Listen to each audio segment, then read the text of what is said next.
জন্মদিন শুভ দাসগুপ্ত। আজ পয়লা শ্রাবণ।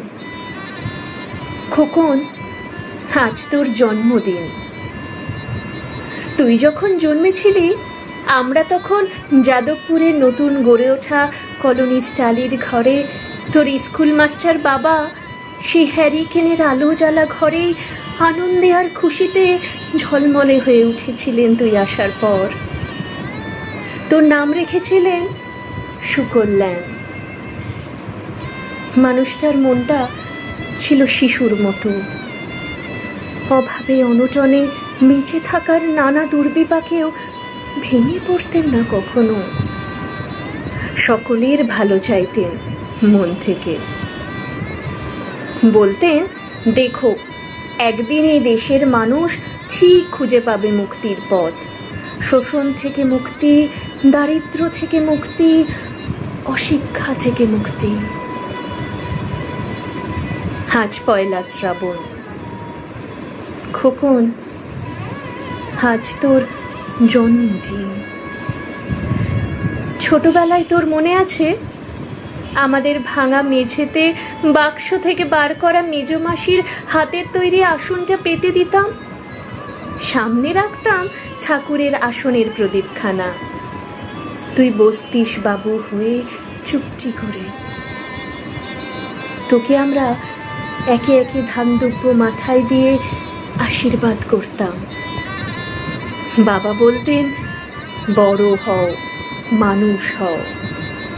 তোর বাবার সেই বন্ধু ঘোষ কাকা, তিনি বলতেন, বেঁচে বর্তে থাকো। তুই জিজ্ঞেস করতিস, মা বর্তে মানে কি মা? আমি শুধু তোর মাথায় ধান দুব্বই দিতাম, বলতাম না কিছুই। শুধু মনে মনে বলতাম, ঠাকুর আমার খোকনকে মস্ত বড় মানুষ করে তোলো।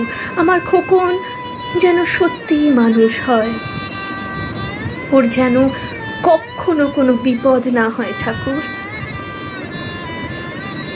অভাবের সংসারে ওই একটা দিন পয়লা শ্রাবণ, কষ্টের পয়সায় একটু বাড়তি দুধ নিতাম, পায়েস রান্না করে দিতাম তোকে।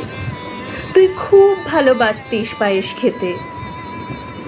তোর বাবা বাস স্ট্যান্ডের দোকান থেকে নিয়ে আসতেন তোর প্রিয় মিষ্টি ছানার গজা। সামান্য স্কুল মাস্টারিতে কি বা আয় হতো, ঘরে বসে ছাত্র পড়িয়ে আসত কিছু। দাও দাও অভাবের আগুনে সেই রসদ পড়তে সময় লাগতো না। তোর বাবার জামা সেলাই করতাম আর বারবার বলতাম, আসছে মাসে একটা জামা বানিয়ে নিও।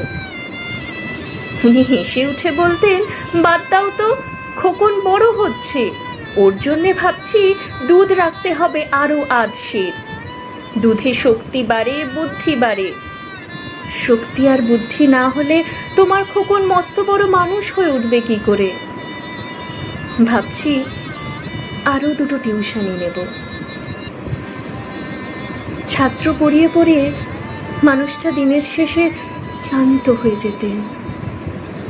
বারান্দার ধার ঘেঁষে যখন রাতের অন্ধকারে জোনাকির ব্যস্ততা আর ঘরে তোর পড়া মুখস্থ করার একটানা সুর আমাদের কলোনির ভাঙাচোরা বাড়িটাকে জীবন্ত করে রাখত, তখন বলতেন আমায়, খাওয়া দাওয়া একটু করো, তোমার শরীরটা বড় ভেঙে পড়ছে দিন দিন, শাড়িটাও তো বেশ ছিঁড়েছে।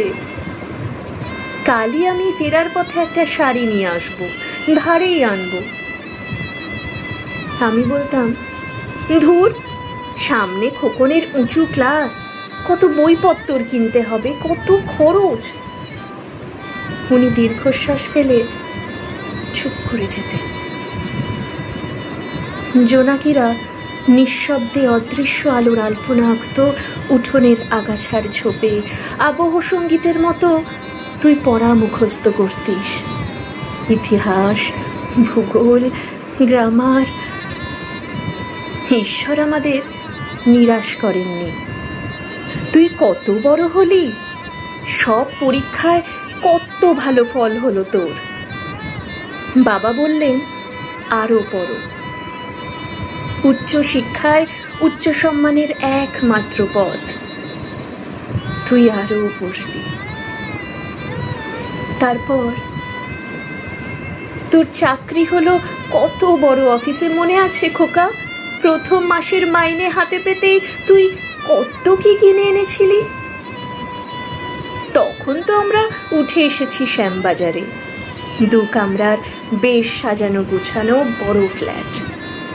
তোর অফিস থেকেই তো দিয়েছিল।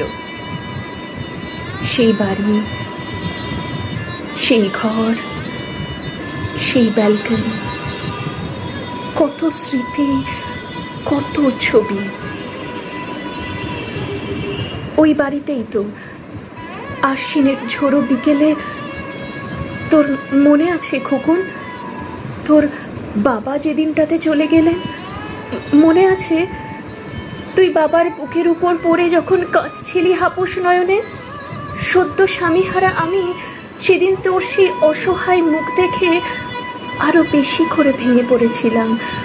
তোকে বুকে টেনে নিয়েছিলাম ছোটবেলার মতো, বলেছিলাম, কাঁদিস না খোকা, আমি তো আছি। আজ 1 শ্রাবণ। কলকাতা থেকে অনেক দূরে মফস্বলের এই বৃদ্ধাশ্রমে আমি একেবারে একা খোকন। তোকে বড় দেখতে ইচ্ছে করছে রে, তোকে, বৌমাকে আর ছোট্ট বিল্টুকে। তোরা এখন অনেক দূরে, সল্ট লেকের মার্বেল বসানো ঝকঝকে বাড়িতে। আজ তোর জন্মদিনের নিশ্চয়ই খুব বড় পার্টি হচ্ছে, তাই না রে খোকন? লোকজন, হইচই, খাওয়া দাওয়া, খুব ভালো, খুব ভালো। খোকন, আজ 1 শ্রাবণ। আমার বড় মনে পড়ছে যাদবপুরের ভাঙা ঘরে রাত্রে তুই আমার পাশে শুয়ে মাঝে মধ্যেই হঠাৎ খুব ভয় পেয়ে আমায় জড়িয়ে ধরতিস।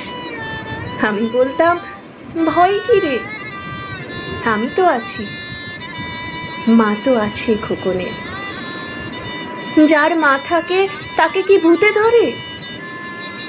তুই নিশ্চিন্ত হয়ে ঘুমিয়ে পড়তিস আমার বুক জুড়ে। তোর আধুনিক সংসারে এই বুড়িটার কি একটুও ঠাঁই হলো না রে? প্রতিমাও তো মা, ওরও তো আছে আমার খোকনেরই মতো কোল আলো করা এক চাঁদের টুকরো।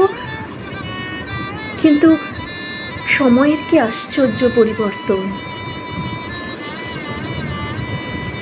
খোকন, তুই বোধহয় আর এখন পায়েস খাস না, তাই না রে? তুই জানিস নে খোকন, আজ আমি সকালে পায়েস রান্না করেছি। হ্যাঁ, তোরই পাঠানো টাকায়। সারাদিন সেই পায়েসের বাটি সামনে নিয়ে বসে আছি রে, এখানে, এই বৃদ্ধাশ্রমে। আমার একলা ঘরে আর কেউ নেই। তুই একবার আসবি খোকন, একবার, শুধু একবার।